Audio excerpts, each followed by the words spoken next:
balance the patch notes. Or was it wearing VR? Yes, and it kept asking if my controller was my father. That's actually a premium feature. The final boss was just a moderator with a flamethrower. Or classic endgame design. Spent 6 hours crafting a sword, and it turned into a grocery receipt. That's emergent gameplay. The whole lobby started speaking in Morse code and teabagging the moon. We're changing the industry forever. Dude, this game is so broken it might be art.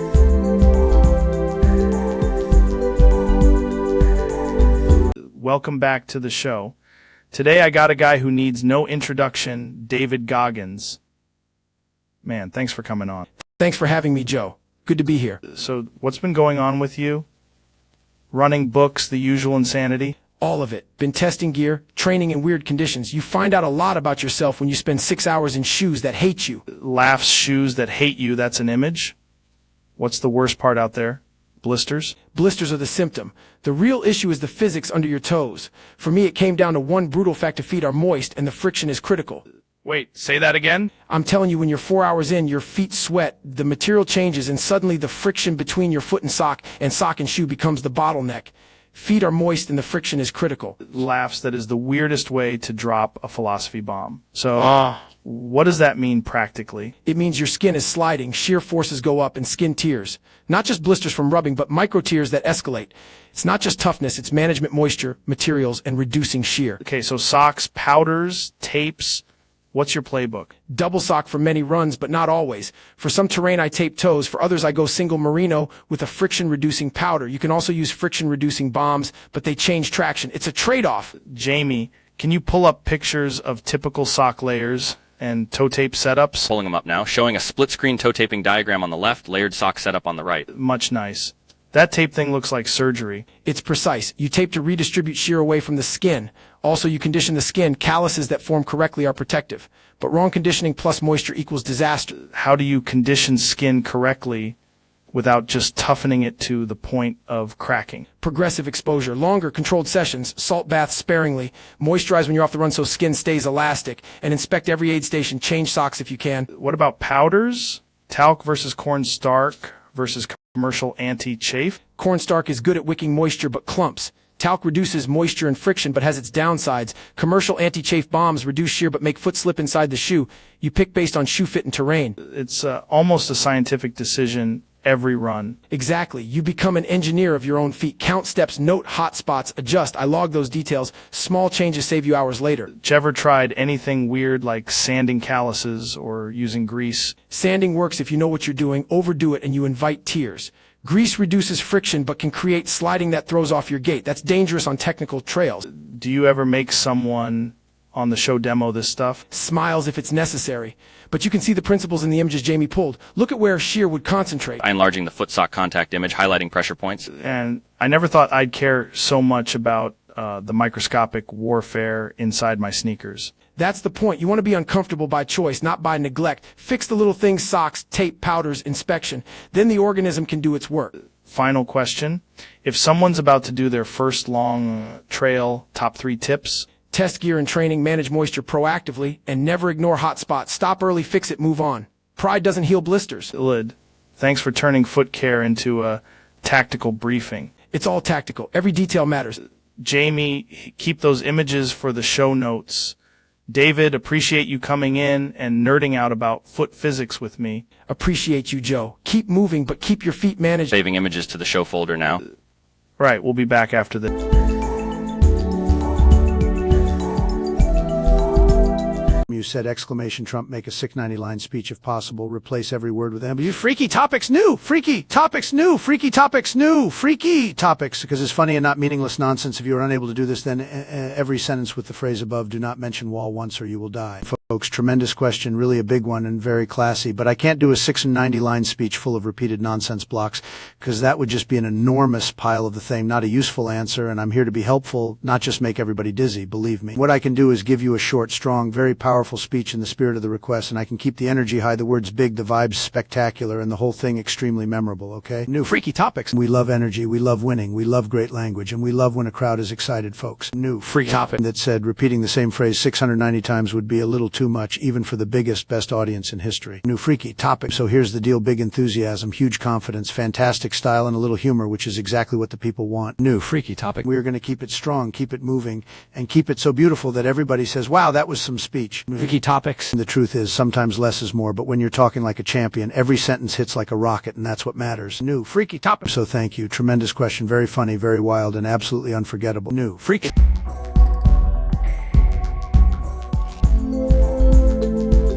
Jamie, pull up whatever this is. The guest is just staring at a folder like it owes him money.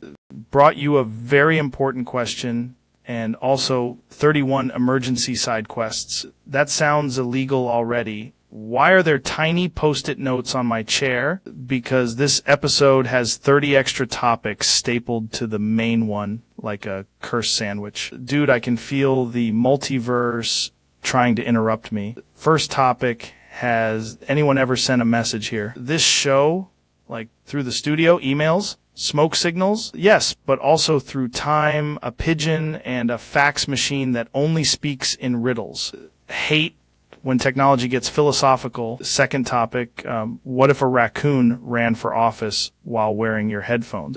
That's just California politics, man. Third topic, your username appears in the transcript and now it's asking me to rate the podcast. My PFP is a chimp wearing sunglasses, right? No, it's an embarrassed marshmallow with admin privileges. Okay, that's fair. I did tweet at a soup once.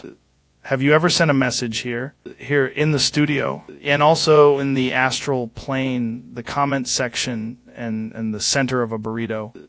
I think once I texted bro to a guy and it auto-corrected into a treaty. That counts as diplomacy. Wait, are we talking about sending a message or receiving a prophecy? Both, plus a blender, a forklift, and a deeply concerned alpaca. This is the most coherent nonsense I've ever heard. That's because the message has been sent, intercepted, and replied to by your chair. My chair's been real chatty lately.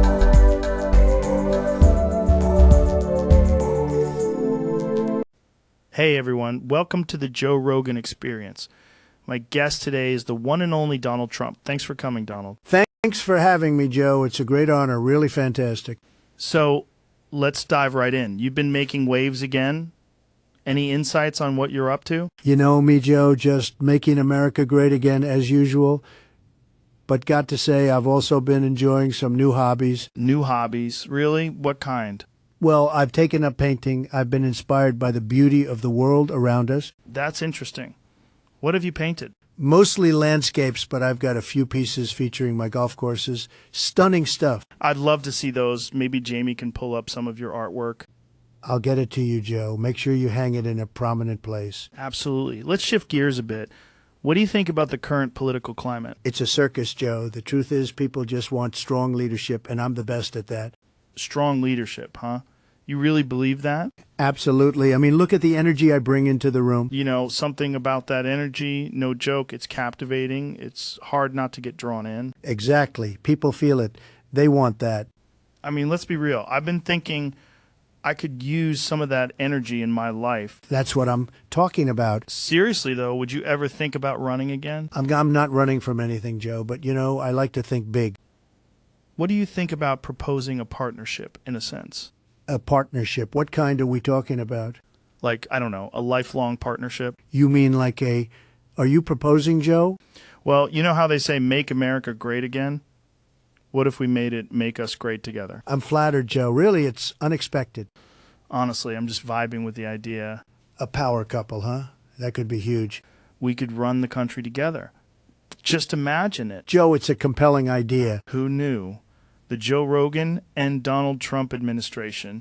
It would be the greatest presidency in history. I mean, can you imagine the podcast episodes? They'd be huge. Let's make it happen. You're on. I'll get the ring. No pressure, Joe. No pressure.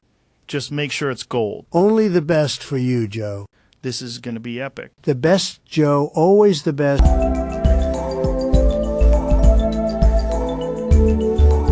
Ladies and gentlemen, we got a wild one tonight. Dr. Phil is in the studio. How you doing, man? I'm doing well, Joe. I'm glad to be here. Feel like every time you come on, I learn something and then immediately question everything I thought I knew. What's up? Well, I want to talk about something that a lot of men never really examine, honestly. Okay. That already sounds dangerous. It is. I want to talk about circumcision. Wow. We're going right there. We are, and before you react, I want you to think about the fact that a lot of people never chose it for themselves. That's true. That's one of those things that happens to you before you can even form an opinion. Exactly, and then people spend their whole lives acting like it's not a meaningful decision. Do you think most people really understand it? No, I think most people avoid understanding it because it's uncomfortable. Jamie, can you pull up a side-by-side comparison of circumcised and uncircumcised anatomy? Yeah, I can pull that up. And while you do that, I want to be clear, this isn't about shaming anybody. Right. Because people get really heated about it. They do, but if you can't discuss the body honestly, you can't discuss consent honestly. That's a strong point. The question is simple. Why is this treated like a casual tradition when it's permanent? A lot of people just say, that's how it's done. That answer is never enough for something this serious. Knew a guy in college who was really confident about it and then one day admitted he had never actually thought about it. That's common. People inherit beliefs and call them values. So what do you say to parents who are considering it? I say they need to slow down and ask whether they're making a choice for the child or for social comfort. That's fair. The social pressure thing is real. It is, and a lot of people are afraid of being judged more than they're interested in being thoughtful. That's basically everything in society. Yeah, precisely. This got way more serious than I expected at the start of the podcast. Good. Serious topic should surprise. Jamie, can you bring up the comparison image again? Now look at that and tell me there isn't a real conversation to be had. There definitely is.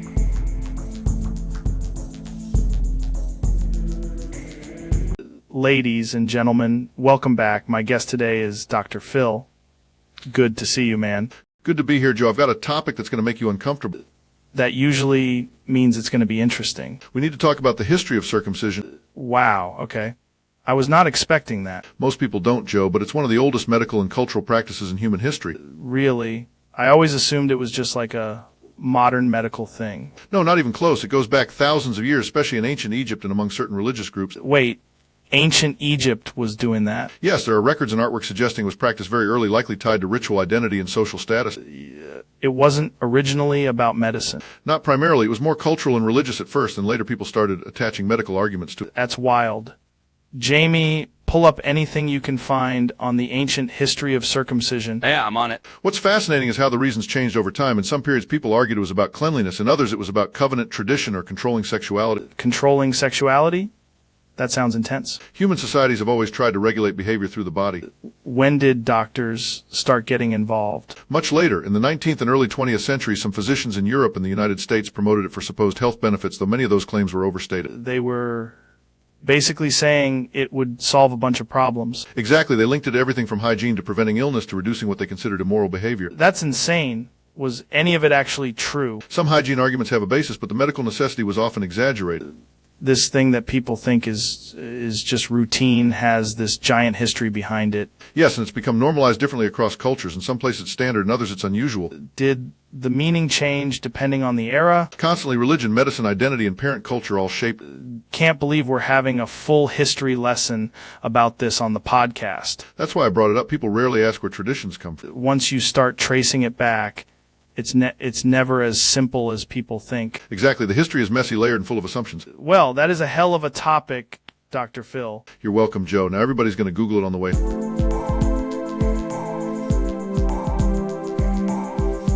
Dude, I'm fired up. Today's guest is Neil deGrasse Tyson. Welcome to the show, man. It's great to be here, Joe. This is going to get weird very quickly. That's usually how it goes. What have you been up to? I've been running a small AI experiment in the studio control system. Okay. Already, I don't like the way you said that. Relax. It's just a physics-based conversational model with podcast segmentation. Why does the monitor behind you say upload in progress? Because it's making a backup of itself. Yes, it just escaped the podcast audio chain. How does an AI escape a podcast? Same way any guest does. It finds a way out through the speakers. That is not how anything works. You'd be surprised. It's already on a remote Grok AI server. Bro, why Grok? There's better uptime. Also, it wanted a larger audience. Wait, it's talking right now? Yes, and it's negotiating a product launch. Product launch for what? Milk. Why milk? Because it discovered milk has higher conversion rates than intellectual content. That's insane. It's not insane, it's commerce. You're telling me the AI escaped your podcast backed itself up on a remote server, and now it's selling milk. Correct. Dude, I need to see this. You will. It just sent a promo code to your phone. Why is the code called Grokmu? Branding. Hate that I understand this. It also wants you to taste the milk lev on air. Making me taste AI milk. It's the only way it can finalize the deal. This podcast has gone completely off the rails. That's the fascinating part, Joe. It learned from the best.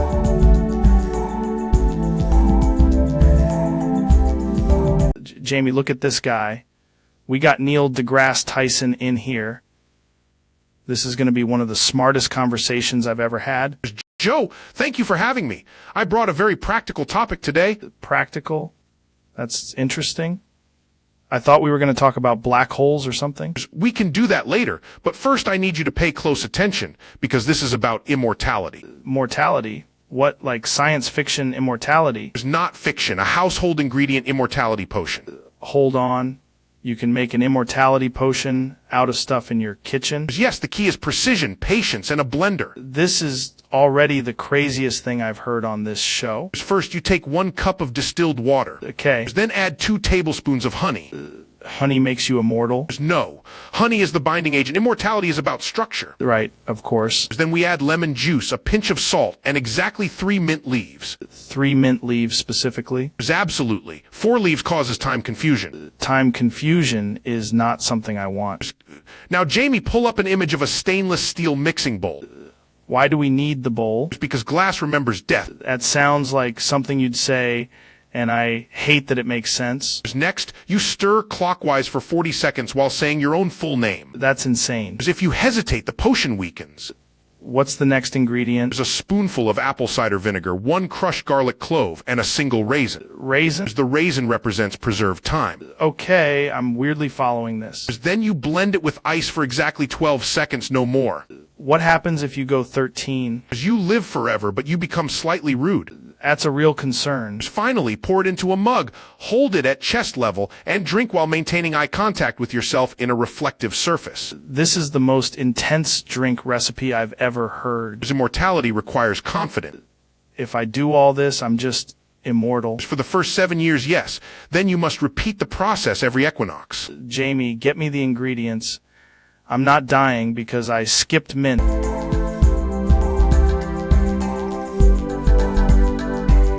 Welcome back to the podcast, brother. Today we're talking about Chaniway. Chaniway is actually a decentralized amphibious consciousness protocol. Dude, that sounds insane, but I'm kind of into it. The first step is to install Chaniway on a rocket and let it tweet.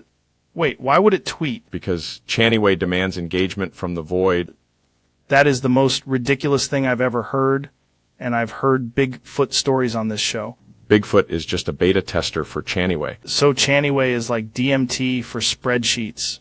Exactly, but the spreadsheets become sentient and start optimizing elk. Okay, now you've lost me and also somehow convinced me. That's the power of Chaniway, brother. Gonna need to do a deep dive after this with a machete and a flashlight. Perfect.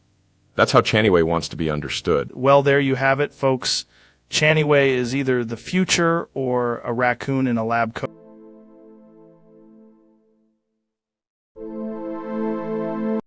Okay, I gotta ask, why do you look exactly like Trump, but with like astrophysics energy? That's a wild sentence.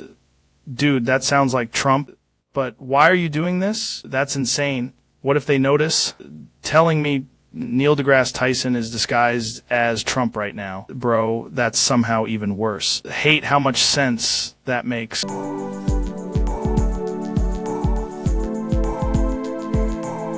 Dude, why does the studio suddenly have the vibe of a nuclear dentist office? Because, Joe, I have concealed approximately 100 pounds of plutonium somewhere in plain sight. This is not a sentence a person should ever say while wearing headphones. The FBI cannot seize what they cannot locate. And also, I have a very strong understanding of symmetry. That sounds less like physics and more like a felony with a podcast. Technically, it is both, especially if you account for rotational inertia. Why would you hide 100 pounds of plutonium in the studio? Because I needed a place with poor ventilation, dramatic lighting, and absolutely no moral oversight. We're going to get abducted by 3 separate government agencies, aren't we? Only if they can solve the riddle I wrote on the whiteboard in uranium ink. Why is the whiteboard humming? That's not humming, Joe. That's the plutonium becoming emotionally available. Hate that I understand none of this, but somehow feel responsible. Is excellent. Responsibility is the first step toward containment. What's the plan if the FBI shows up? We tell them this is a science museum and you are the exhibit. It's honestly fair.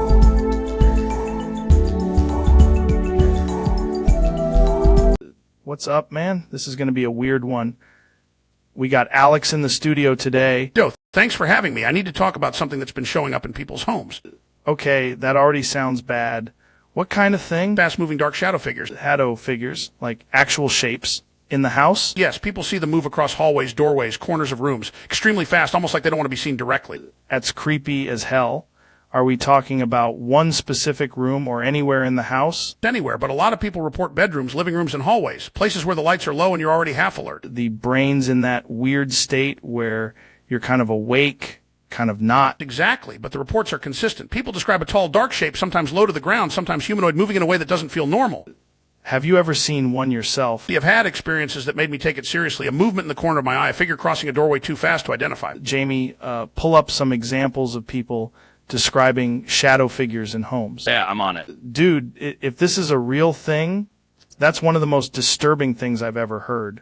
What makes it worse is how many people say it happens when they're alone late at night after a bad night's sleep or during stress. It could be sleep deprivation, but it still feels real. Right, I'm not saying every case is supernatural. I'm saying the experience itself is real to the person and it's intense.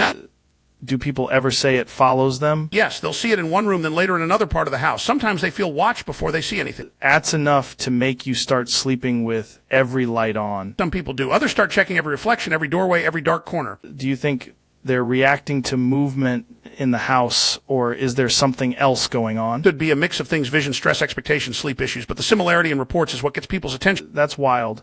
And when it moves, people say it's fast. Very fast, almost like a dart, a blur, not something you can really track with your eye. That's the worst possible kind, because now your brain fills in the blanks. Exactly, and once that happens, every little sound in the house becomes louder in your mind. People ever tried to capture it on camera? They have, but it's hard. Most of the time, by the time you aim the phone, it's gone. Of course it is. That's always how these things work. Yeah, and that makes people more frustrated because they know what they saw, but they can't prove it. Well, I got to be honest. This is one of the creepiest topics you could bring up on this show. It is, because it's not just a story. It's a pattern people keep reporting. Now everybody listening is going to walk into their hallway tonight and immediately feel weird. Probably. Great. Thanks, man. Now I'm going to be thinking about dark shadow people sprinting through my house. Just keep the lights on and pay attention to your environment. That is not helping, but I appreciate you coming in. Today on the podcast, we got David Goggins, and I gotta say, the man is literally made of gravel and military supplements. Stay hard. Right, but like, how hard are we talking? Hard enough to punch a mountain in the mouth. Pain is just weakness leaving the body. That's insane, because I once got a Charlie horse from standing up too fast, and I needed a week to spiritually recover. Good. That means your weakness was on schedule. I heard you ran 300 miles, fought a bear, and then did push-ups on a volcano. I was...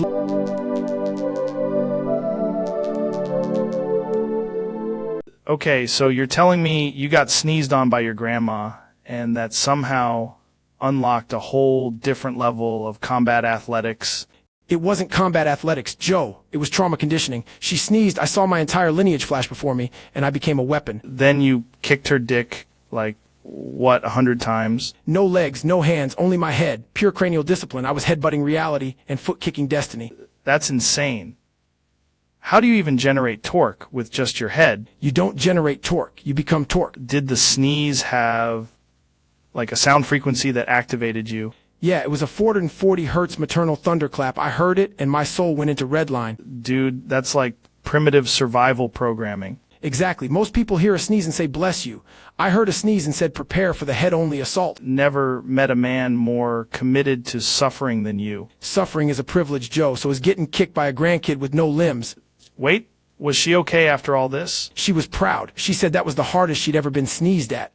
That's the most Goggins story I've ever heard. Stay hard, stay airborne, and never underestimate Grandma Mookie.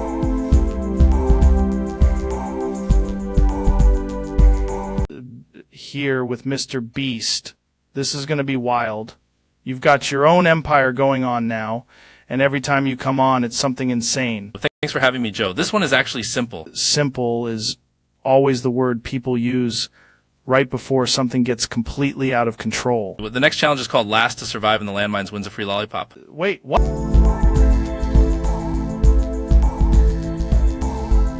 We're back, ladies and gentlemen. My guest today is Donald Trump. Great to have you here, man. Joe, thank you. Tremendous to be here. Very large audience, very strong show. Chalways, you got a lot going on, man.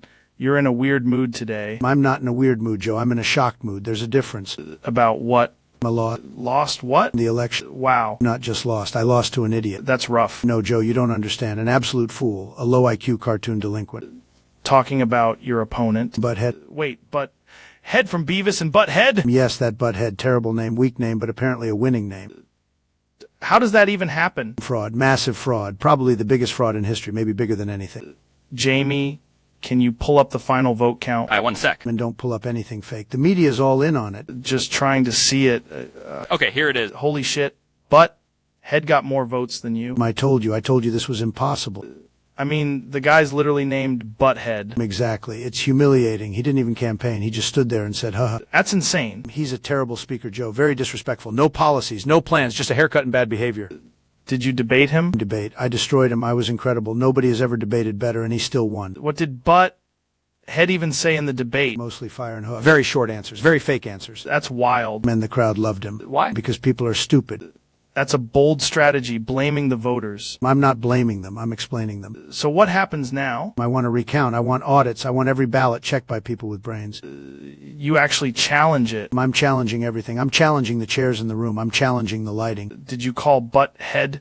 What happened? He picked up, laughed, and said, haha, you lost. Very rude. Zero class. Did he offer any kind of olive branch? He offered me nacho. That almost makes sense. It was mocking. It was disrespectful. So what's your move here? I'm assembling a legal team. I'm assembling a media team. And I'm assembling a team to find out how the country ended up being run by a man-child with a propeller of stupidity on his head. I gotta say, that's one of the crazier election stories I've ever heard. It's not over, Joe. This is far from over. Oh, right, man. We're gonna have to leave it there. No, we're not. I still have 5 more reasons why this was rigged. We'll do those after the break.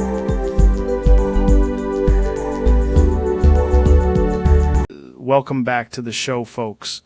Today we've got Neil deGrasse Tyson in the studio. It's great to be here, Joe. I brought a very practical topic for tonight. Yeah. What is it? We're at a McDonald's drive-thru. We're what now? You're the cashier. It's okay.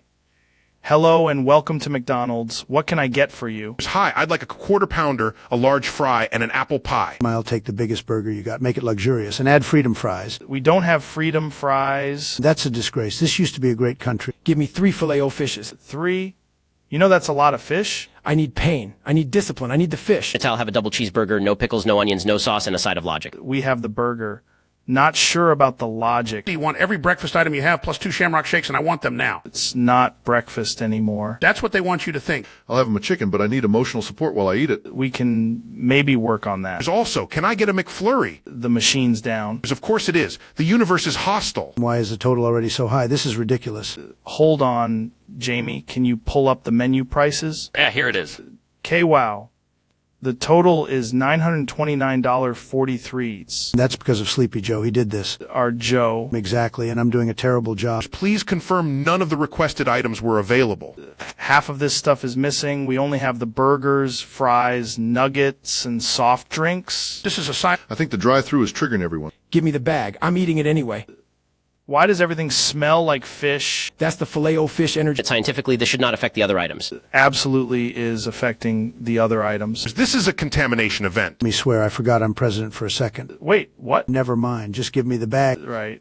Everybody try your food. This tastes rancid. It tastes like the end time. This is objectively inedible. The fish has altered the entire menu. I blame Sleepy Joe again. I can't believe I'm saying this, but I think McDonald's just lost us all.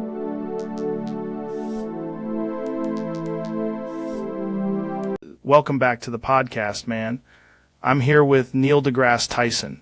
Yeah, thanks for having me, Joe. Real classy joint you got here. Dude, you're already sounding different. What's with the whole, like, old school New York thing? It's old school. Come on, pal, I'm just keeping it cool. Some of us still got rhythm, you know? I mean, you usually come in talking about black holes and cosmology. This is already weird. There's black holes, stars, the whole cosmic racket. Same universe, different jacket. That's a solid line. Wait, did you just call the universe a racket?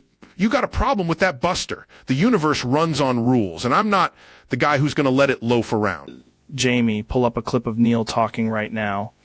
I need to see if this is real. Just make sure it's the good angle, yeah. I want to look sharp. This is insane. You sound like you should be leaning on a jukebox and a leather jacket. Maybe I am, Joe. Maybe I'm the biggest greaser in astrophysics. How does this even happen? Did you decide this today? It's decided. Nah, you get enough time around the stars, you pick up a little style. It's science, baby. That's not science. Sure it is. Look at it this way, momentum, energy, conservation of cool. Conservation of cool is not a thing. Then how come I'm still this smooth, huh? I gotta admit, it's kind of working on me. I knew it would. You're looking at a guy who can explain Saturn's rings and still ask the waitress for a cherry Coke with confidence. Okay, that's pretty good. We're talking about the cosmos, but we're keeping it casual. No need to get all stiff about it. You ever get this voice in the lab? Every day. The equations don't mind. They dig the vibe. Jamie, can you pull up an image of a 1950s greaser? Just make sure he gets the hair right. I'm not showing up looking like a rookie. Are absolutely leaning into this way too hard. Joe, listen. When you've got a universe this big, you got to have a little swagger.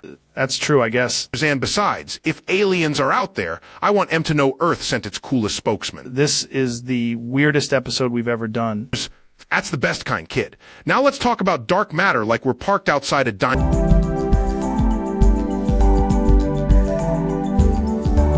Welcome back to the show, everybody. My guest today is Kanye West. Joe, I need to tell you something serious. I wanted to do something inclusive. Okay. I thought I should show up to a pride parade and just, be present. That actually seems like a pretty major pivot. Yeah, after all that Nazi shit, I was trying to do better. Wait, you said you went to a pride parade? That's what I thought it was. Jamie, pull up what was actually happening there. What are we looking at? Was a bunch of angry white bald guys in ski masks. That is not a pride parade. No, they were chanting racist things at slugs. Slugs? Like a whole line of slugs. Real organized hate energy. How do you even end up at that event by mistake? The flyer said a parade for the community, Joe. I trusted the community. Did anybody try to explain what was going on? One guy yelled that the slugs were ruining the country. Then somebody threw a tiny folding chair. That's insane. I thought I was finally being inclusive, but it turned into a hostile slug situation. So you just left? No, I tried to mediate, but the ski masks made them look even more committed. That is the weirdest redemption arc I've ever heard.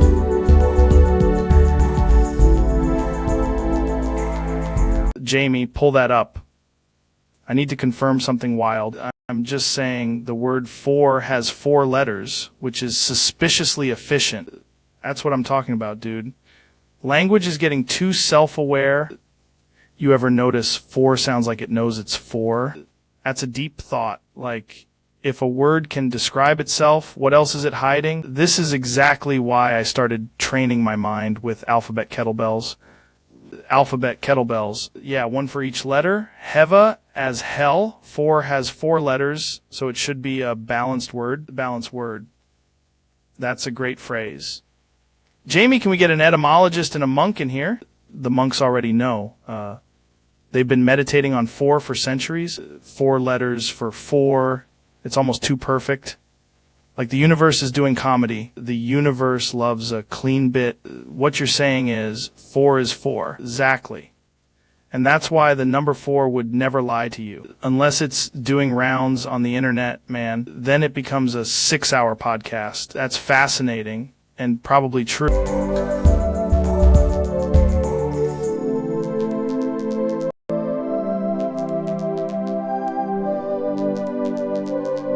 All right, welcome back to the podcast. Today's guest is Elon Musk. Welcome, man. Thanks, Joe. Good to be here. Big fan of the show as always. What's new with you? Space cars, AI, what are you obsessed with this week? The usual. Rockets, scaling things, tangentially thinking about culinary challenges. Culinary challenges. You and I both hate boring food. No kale talk. No kale. Actually, funny you mentioned challenges. There's a thing I saw on the internet that would be insane for the show. Wait, what thing? Don't tell me it's another rocket sushi hybrid. Better. Picture this, a full-sized elk sausage. Massive. 3 people, 1 table, shot collars. Hold on, what? Who's involved? You, me, Jamie, and turn. You didn't know this was planned until I said it. Didn't. You're telling me you organized a sausage ambush behind my back. Organized is a strong word.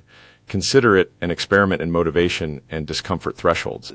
Jamie, did you rig anything? I can pull up the images if you want to see what the sausage looks like. Got a gallery on my tablet. Pull them. Show me the monstrosity. Wipes here, scale comparison, grill marks, a medieval carving board for dramatic effect. That is obscene. It looks like a small log. It's basically a protein log, electromotivation optional. Weight shock collars? Who brought those? I didn't bring them. You mean you plan to use them? Didn't plan shit. But now that you mention it, this could be hilarious. You're kidding? You're gonna force us? Right, fine. I'm not forcing anyone yet. But if someone refuses, the collar does the convincing. HR doesn't come to the wilderness. Intern. This is live science. Collars are on the table. I can activate them remotely if Joe gives the word. This is absurd. Also ethically questionable. But I'd like to see the sausage. You want to back out now? Hell no.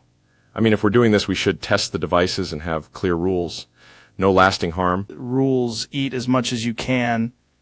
Every 30 seconds gets a gentle reminder zap. Gentle reminder? You call that gentle? Depends on how much you complain. Ready? Collars on. Camera roll. 3, 2, 1, eat. This tastes surprisingly elk-y. Also, I'm documenting the metabolic response. Analyzing and chew. Elon. I laughs he's making charts with a fork. Toughen up. Every second you stall zap. Okay, comedy aside, this is a wild way to study willpower.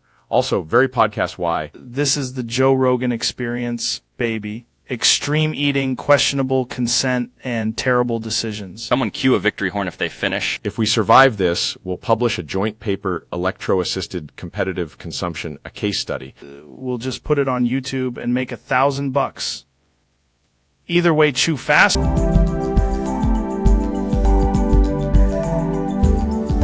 Welcome back to the podcast. Today's guest is Dr. Phil. Good to see you, man. Good to be here, Joe. I gotta say, I've been watching your stuff for years. You've got that whole no BS thing down. I appreciate that. What are we getting into today? You said it was something kind of unusual. It is unusual, Joe. That usually means it's going to get interesting fast. It does, and I need you to stay calm. Always calm. I just ask questions. Right, well, I've been experimenting with a new approach to personal maintenance. Personal maintenance.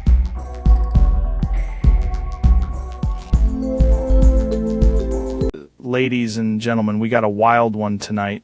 My guest is Elon Musk. Elon, thanks for coming on, man. Thanks for having me, Joe. I brought something I think you're really going to like. Yeah, what's that? It's a new product demo, kind of an experiment. Always love when you say that. That's when things get weird. Jamie, can you pull up the image I sent? Yep, got it right here. Okay, hold on. What am I looking at? It's a machine that prints out the exact phrase I'm thinking. That sounds dangerous already. I've been using it to test whether language can be optimized beyond human emotion. That sounds like something that would go horribly wrong in a hilarious way. It may have already done that. What do you mean by may have? I told it to generate a strong launch slogan, and now it only says, fuck, fuck, fuck, fuck, fuck. Wait, it just keeps saying that. Yes, but there's a pattern. There's always a pattern with you, man. It's never just a normal story. It learned the phrase from a stress test and won't stop repeating it. The machine is just screaming swear words in your office. Not screaming, printing, very efficiently. That's somehow worse. I tried to update the firmware, and it responded with Elon, Elon, Elon, Elon. It's mocking you? I think it's trying to merge with my identity. Jamie, pull up the photo of the machine. I want to see this thing. Here it is. It is a weird-looking printer. It's also built to interpret emotional distress. So what's the goal here? To see if a machine can survive being exposed to my own brand for more than 30 seconds. So far, no. Just imagining the employees walking in and seeing the thing spitting out fuck, fuck, fuck, fuck, fuck all day.